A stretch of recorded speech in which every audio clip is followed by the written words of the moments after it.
Alright, before anyone has a chance to tell you otherwise, Pokemon Sword and Shield are absolute gaming masterpieces. Hey, get out of here. We don't do that here. Hey there guys, my name's Lawful, but you already knew that because you're so darn perfect. So I think I may be an idiot. Have you ever played a game that you thought was super freaking hard until you realized that you were doing something wrong? Yeah, that's me, King of the Idiots. Either way, I finally finished this week's game, and that game is Sparklite by Red Blue Games. Yes, it's another roguelike. Don't click away. It's not that kind of roguelike. But if by chance you're into these types of games, make sure to check the description below for your chance to win this game. Now that we've done all that housekeeping, let's get into it.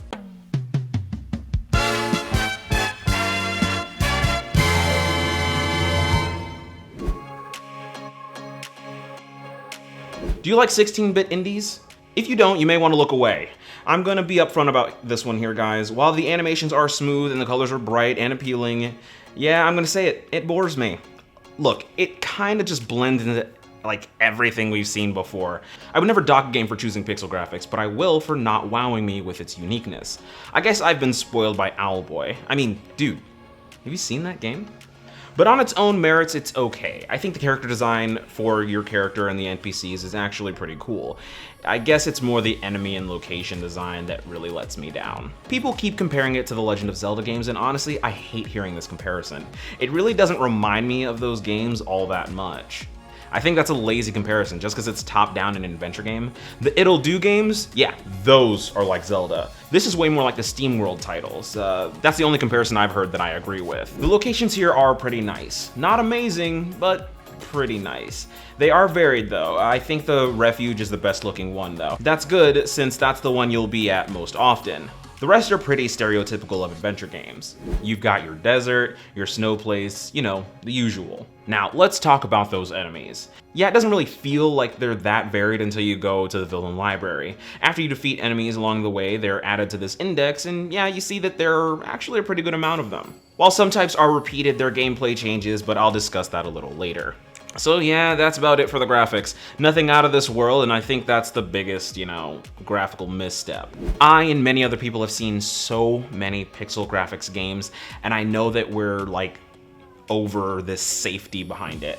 I hate to keep bringing up other games like Owlboy, but it really does it here for me because while the story and gameplay were just alright, the visuals really helped elevate the other elements of the game, and thusly I remember it more. It's 2019 and there are so many games coming out.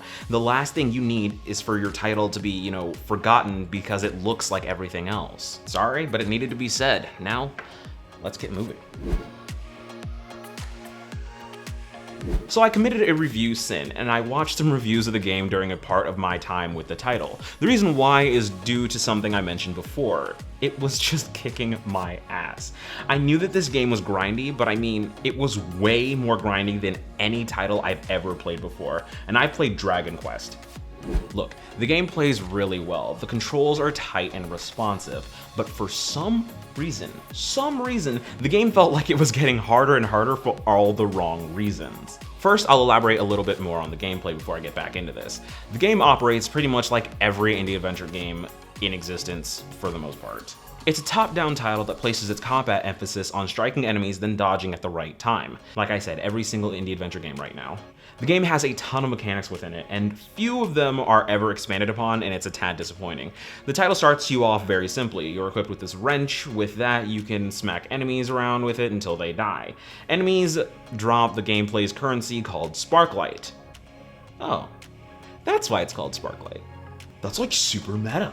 Anyway, you progress through each section of the map looking for a cave containing the section's boss. Once you defeat that boss, you gain access to a new section of the map. Rinse and repeat.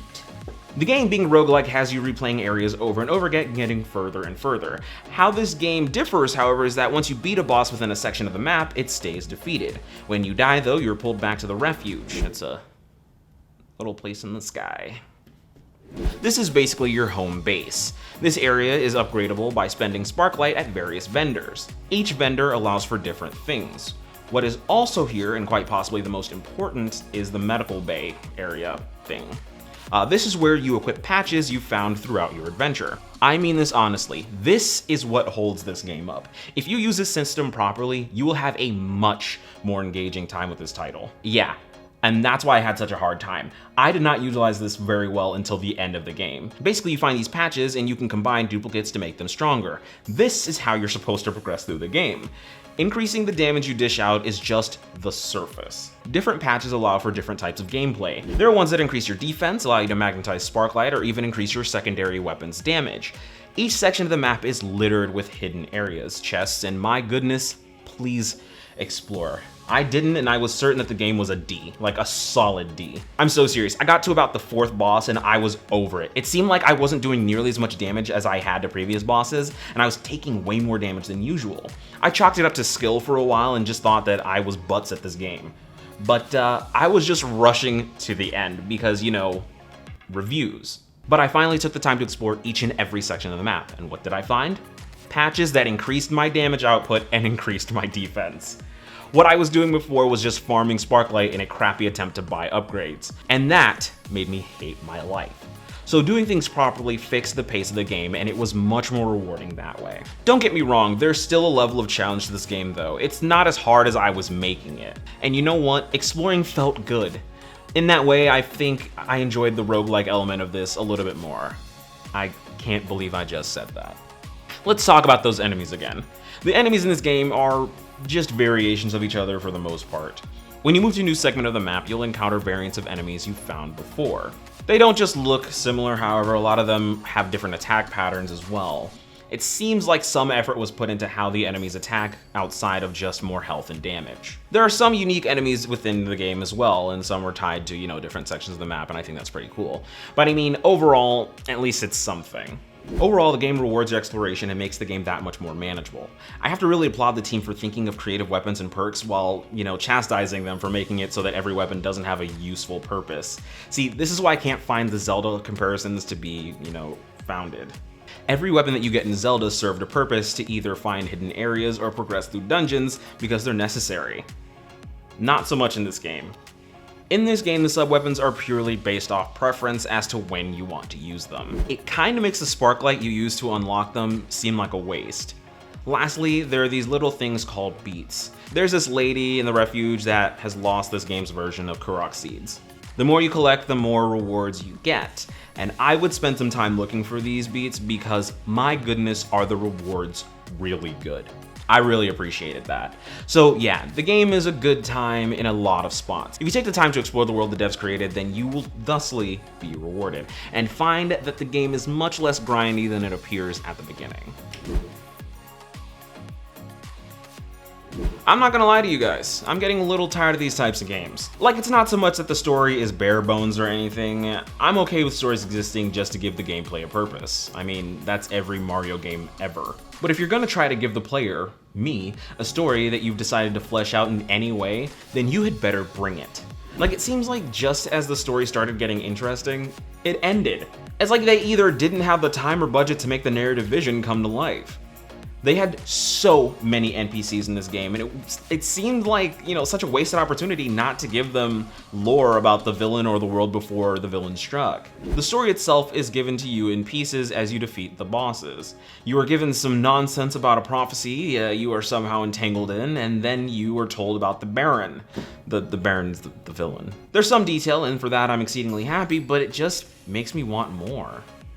Oh well.